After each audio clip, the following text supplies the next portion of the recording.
Here we go!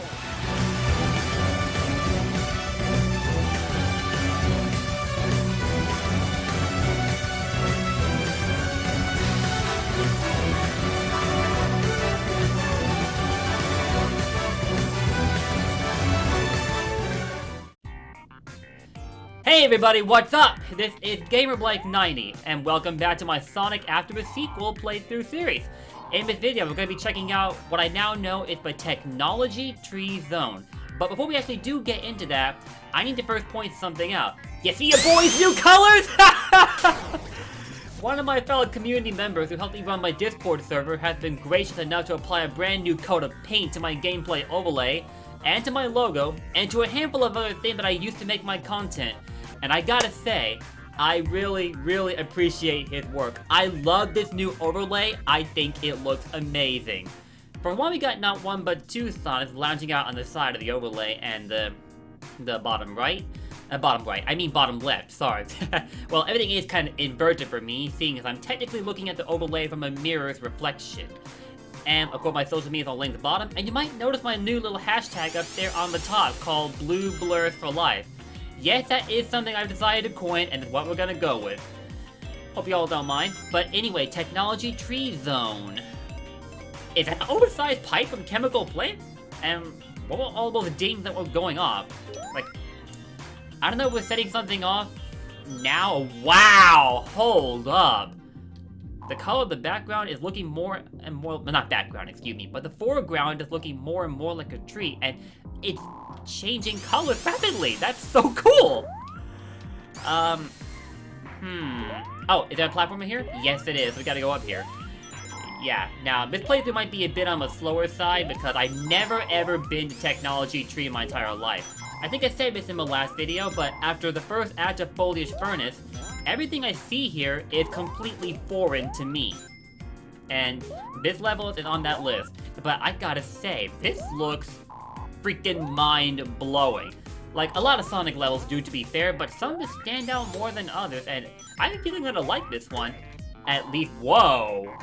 What was that big, oversized car right there? That looked kind of freaky. But I have a feeling I'm gonna like how this level looks. It's, what the heck? I didn't even touch him! Either that or he came in a lot faster than I thought he would for a slowpoke. Now, what is that? Oh! Oh, so there are poles you gotta swing around and jump off of, like that one. There are more of these throughout Technology Tree, aren't there? Oh man, it's that kind of level. And seriously, what are those guys? The yellow armored tanks with the spikes adorning them? Seriously, what are they? And do these things work like... Oh, so... Okay, so... As you're holding onto a pole, you gradually slide downwards, so... If you're gonna jump off of it, you have to be quick about it. Otherwise, you're just gonna lose the opportunity to style. I was thinking for a minute it might work like Flying Battery, where you manually control where they go up or down. But I guess not. You automatically slide downwards until you fall right off, so you have to be quick about it. Whoa, whoa, whoa, whoa, whoa. Yeah, this one we're not gonna want to jump off at all. We're sliding all the way down here. I'm not trying to get Sonic speared. Or Chaos speared. Yeah, you're probably figuring it out by now. I won't resist the opportunity to drop a Sonic reference now and then. Because it's a Sonic channel, why would you pass up on such opportunities like that? I mean, at least I'm not like Nintendo, who'd pass up on the opportunity to put Shadow in Smash Ultimate as a playable character. That was such a missed opportunity there. I don't know why they didn't take it. And no, having him as a spirit is not nearly enough. We've been asking him to be we've been asking for him to be a playable fighter for years now and never quite got it. Also, what is that? Like, you're not taking any damage, but it seemed to stun you for a bit if you hit the, those little guys that are floating up there like that. Like, yeah, like that right there. What's up with that? That's new to me. A badnik that hurts you while you hurt them. Kind of worrisome there. That bunny badnik. Don't I recall seeing him from Press Garden at 1? You know, initially, he was going to be a badnik in Sonic 1 for the Genesis in 1991, but for some reason, I think he got removed from that version of the game before it got finalized. There's so many random facts about the Sonic franchise that you end up learning about, and it makes you go, why did they do that? I mean, it's still great for as it is, and I still love it to this day. And knowing all of these hidden facts about the franchise as you go along just further adds to how fascinating that it is. And trust me, Sonic is not the only one in that category. Anyway, I'm seeing in the background blue, green, and yellow pipes. And when I ran along one of those just a bit ago, it looked an awful lot like a pipe from Chemical Plant. I wonder, is this connected to the Chemical Plant itself? That's probably unlikely though, because given that we're after the sequel, we're in a dramatically different region as opposed to the one where Chemical Plant is at. Oh, wow! Okay, so we got pulse wings that go diagonal. That is pretty sick. This level is... Well, I don't mean to crack a pun here, but it's really throwing me for a loop. Anyway, that's gonna be it for the first act of Technology Tree, and I hope you guys are loving the new overlay, because I know for a fact I do. But when he first showed it to me, I was... Let me just get up right now and kneel before a god of graphic design. And if you were wondering who designed it, his Twitter handle is, I believe it's Sparks Dash. Yeah, that is his Twitter. So, if you happen to have either of the platforms on your repertoire of social media accounts, make sure you go and give him your thanks, because I know for a fact that I'm incredibly thankful. Anyway, whoa, what was that flashing screen we went past just now? And it's also nighttime. What can I say, guys? I'm a sucker for a nighttime setting. Probably appropriate since I'm somewhat of a night owl, but for most people in my generation who aren't night owls. Huh? Whoa! Oh, wow, these flashing screens have arrows across them, and when you step over them, they automatically take you into that direction. Can you, like, move past these?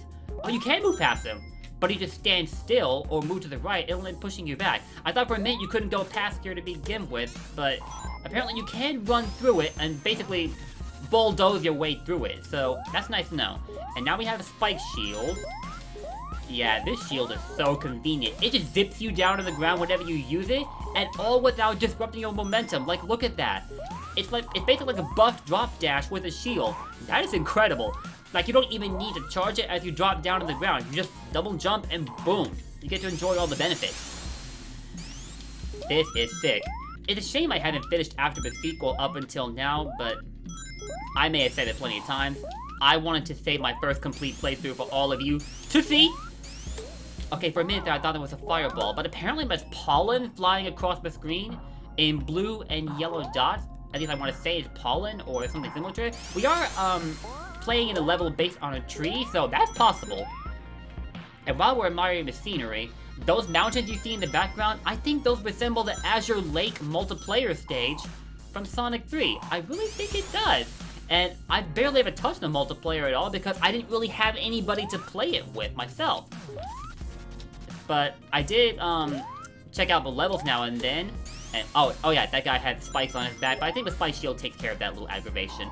But yeah, I barely even touched the multiplayer levels because I didn't really have anyone to play them with, so it wasn't like I could really enjoy their attraction to the finest.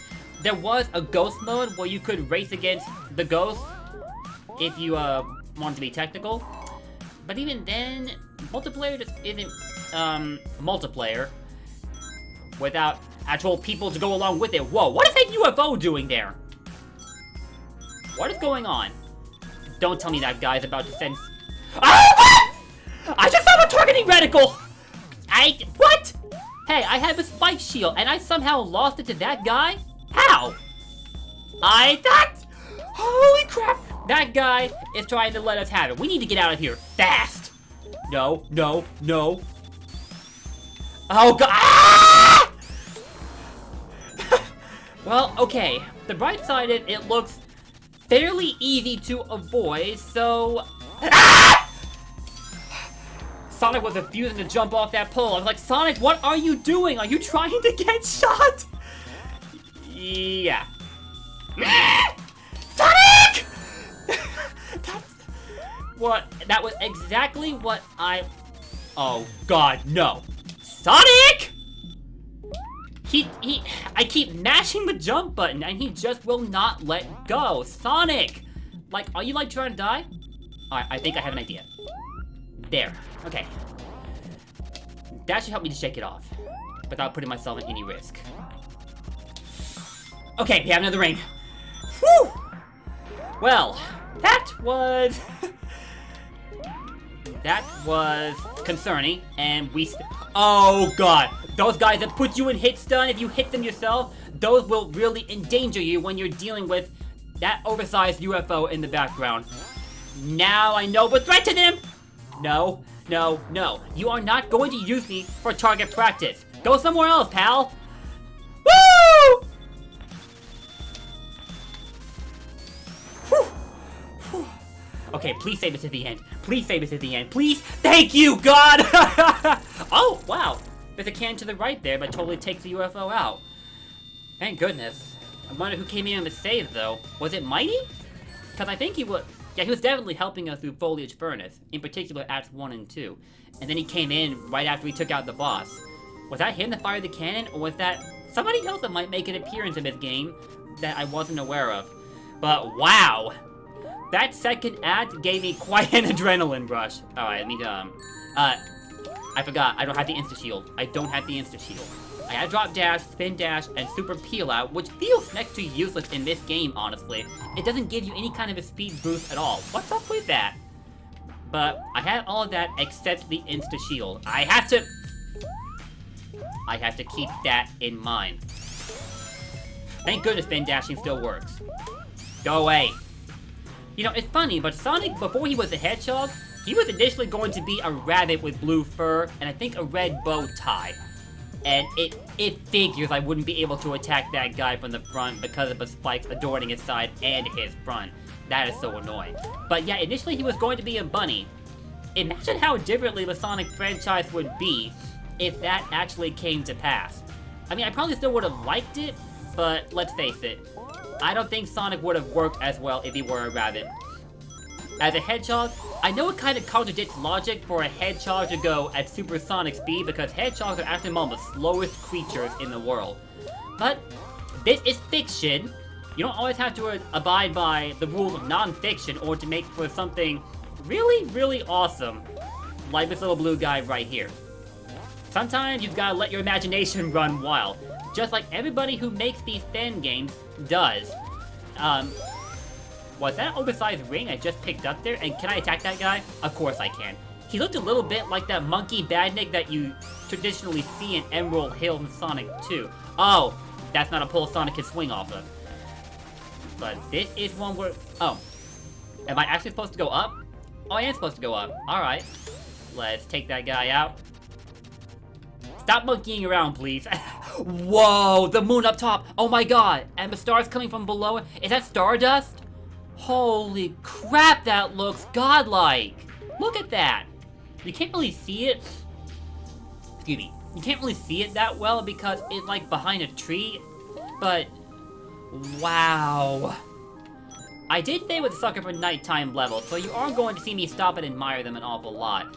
But this being a new level that I've never seen, multiplies that tenfold. I am all over the place. Now if I can get a better view. Okay, there it is. There's the moon right there. And luckily, we're at that point in Sonic Canon where half the moon didn't get blown off by the Eclipse Cannon, so we can see it in its entirety. So part of it is kind of shaded out. But what we can see of it is breathtaking. Major props to the art team that helped with the level design for this fan game. It is awesome. I know there's plenty of words I could have used to describe it, but very few are coming to mind right now because I'm just... Oh no, not again! Wow, and this guy, you don't have nearly as much time to get the heck out of the way before he lets it loose! Sonic, anytime you want to go underneath those things would be really appreciated. Thank you! Okay, gotta back up. Alright, so that UFO there is not purple like the last one that tried to get at us, but it's a darker blue. And it won't give us nearly as much time to get clear of it before it opens fire. So we really have to be quick about it. You know what? It's kind of screwy that even when you technically hide behind foreground elements like the trees that are right nearby us, that thing can still shoot through them and hit you. I wonder how fascinating the interaction here would be if you could use these as cover. I think they'd make this obstacle a bit more bearable. I keep forgetting. No insta-shield. No insta-shield. I've been playing way too much Sonic Mania with the insta-shield. I did not touch that guy. I swear I didn't. Alright. I have to tip this all the way to the side, come back to the other side. Wait! There we go. I think at this point we should be close to the very end. At least I want to hope so. Whew! I thought for a minute that we might have fallen, into a bottomless pit there. That would have sucked. Alright, I guess we have to hit this switch, but... Oh, we have to hit a number of times before the cannon actually fires. Because it turns on all those blue lines on the back of it. And once you hit it the correct number of times, then it activates. That's good to know. Really cool, too. Please say this is the end. This isn't the end yet? Oh, come on. Why must you torture me so, Feperd? Why? But, yeah. To be honest, it hasn't been that long ago that I woke up before I started, recording this video. And as of right now, for me, it's like 12:30. So, like I said, night owl here, boys. But that said, I don't prefer to wake up too late during the day. Like, I want to find that delicate balance between waking up not exactly early morning hours, but not too late in the day either, because I don't want to waste too much of it. Anyway, we got through Act 3 of Technology Tree. And here we have a cutscene. What's going on here? Wow. Thought checking out his own reflection? What an egotist. Hey, it's Tails! Well, what is that hover car? Is that the boss? Evidently it is, and there's Eggman on the side of it. Oh god.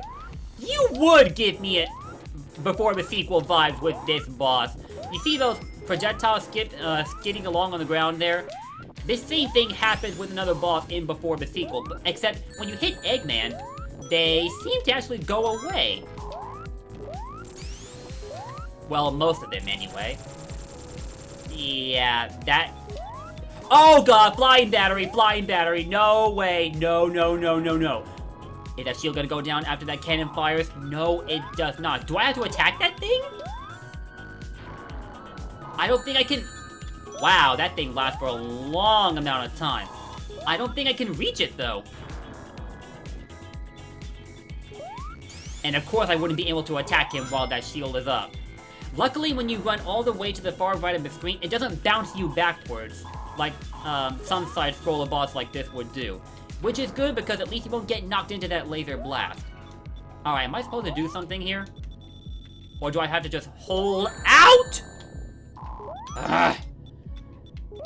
Okay, so what do I do here exactly?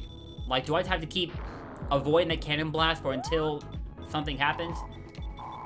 Because right now, this is all I'm doing at the moment. Alright. Nothing is happening. All we're just doing is avoiding the cannon blast, and nothing is really coming of it. Like, do I have to actually attack him?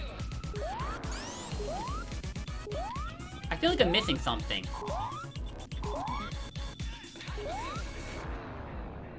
I feel like I recognize that beat in the boss theme that's playing.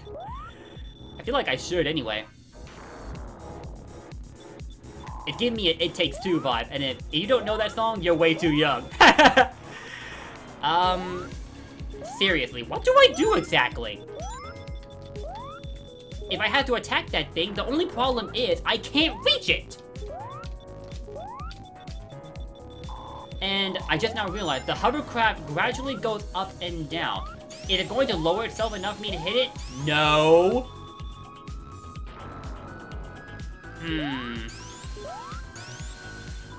Oh, I have an idea, I know what I have to do now. Is that thing gonna go over to... Okay, it's gonna go directly above where Eggman's at. I see now. I get it.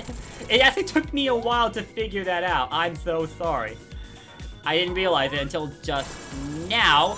So you actually have to guide that cannon directly above Eggman so that it can attack him and do the work for you. Kinda makes sense because I played Flying Battery at once, boss, in Sonic... Or was it Act 2, I think it was? Yeah, I think it was Act 2. Or the first half of it, anyway. I can't believe it took me so long to figure that out. Wow. Okay, so we're out of Technology Tree. What's up with that look on Tails' face? Is that a circus tent? At least it looks kind of like one. Or is that just another metropolitan region overtaken by Eggman? Tails? Are you okay, buddy? What Is Tails actually scared? Is he scared? He's actually terrified right now. He just reverted back to Sonic Force's tail, where he runs into Chaos Zero and is like, Sonic, help me!